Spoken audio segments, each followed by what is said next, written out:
នាព្រឹកថ្ងៃទី29 ខែមេសាឆ្នាំ2025ប្រជាពលរដ្ឋចំនួន149គ្រួសារបានទទួលវិញ្ញាបនបត្រសម្គាល់ម្ចាស់កម្មសិទ្ធិអចលនវត្ថុក្រោយមន្ត្រីជំនាញដំណើរការវាស់វែងចុះបញ្ជីដីធ្លីមានលក្ខណៈជាប្រព័ន្ធរួចរាល់ស្ថិតនៅភូមិអន្ត្រេសឃុំអ4លើស្រុកកោះញែកដែលមានការចូលរួមពីលោកច័ន្ទរតនាអភិបាលរងខេត្តមណ្ឌលគិរីនិងលោកលឹមច័ន្ទសូភីប្រធានមន្ត្រីរៀបចំដែនដីនគររូបនីយកម្មសំណង់និងសុរិយោដីខេត្តមន្ត្រីជំនាញពាក់ព័ន្ធនិងអាជ្ញាធរព្រមទាំងប្រជាពលរដ្ឋជាច្រើនរូបដែលប្រព្រឹត្តទៅនៅស្នាក់ការសហគមន៍អន្ត្រេសក្នុងស្រុកកោះញែកខេត្តមណ្ឌលគិរីលោកច័ន្ទរតនាអភិបាលរងខេត្តបានឲ្យដឹងថារាជរដ្ឋាភិបាលកម្ពុជាបានយកចិត្តទុកដាក់បំផុតលើការអនុវត្តកិច្ចការនេះដោយបានឧបត្ថម្ភគាំទ្រទាំងផ្នែកបច្ចេកទេសនិងផ្នែកច្បាប់ក្នុងដំណើរការចុះបញ្ជីដីធ្លីនៅក្នុងភូមិសាស្ត្រខេត្តមណ្ឌលគិរីឲ្យមានភាពកាន់តែល្អប្រសើរឡើងបន្ថែមទៀតសម្រាប់ការផ្ដល់បានកម្មសិទ្ធិជូនដល់ប្រជាពលរដ្ឋជាម្ចាស់ដីនិងកាន់កាប់ដីទាំងឡាយដែលបានបំពេញគ្រប់លក្ខខណ្ឌនិងបទដ្ឋានបច្ចេកទេសស្របតាមច្បាប់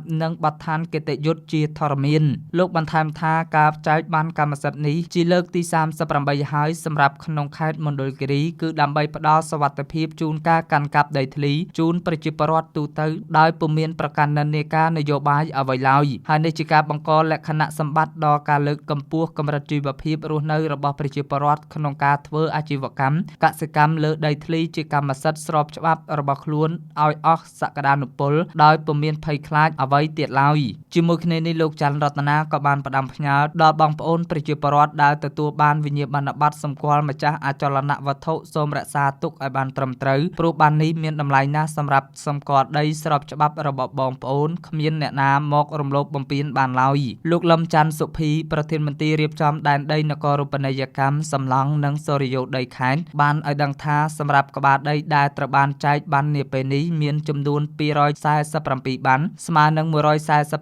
គ្រួសារដែលមានទំហំផ្ទៃដីសរុបប្រមាណ378,979ហិកតាលោកបន្ថែមថាសម្រាប់បងប្អូនប្រជាពលរដ្ឋដែលជាម្ចាស់ដីត្រូវតែមានកាតព្វកិច្ចបង់សេវាចុះបញ្ជីដីក្នុង1ម៉ែត្រការ៉េ20រៀលសម្រាប់ដីលំនៅឋាននិង3រៀលសម្រាប់ដីកសិកម្មដោយឡែករាជរដ្ឋាភិបាលបានអនុគ្រោះចំពោះប្រជាពលរដ្ឋដែលមានប័ណ្ណក្រីក្រប័ណ្ណសមធម៌មិនបង់ប្រាក់ទេតាមការកំណត់ដោយច្បាប់ដើម្បីទទួលបានវិញ្ញាបនបត្រសម្គាល់ម្ចាស់អចលនវត្ថុនេះចាប់ពីថ្ងៃធ្វើពិធីនេះតទៅនៅមន្ទីររៀបចំដែនដីនគររូបនីយកម្មសំឡង់និងសុរិយោដីខេត្ត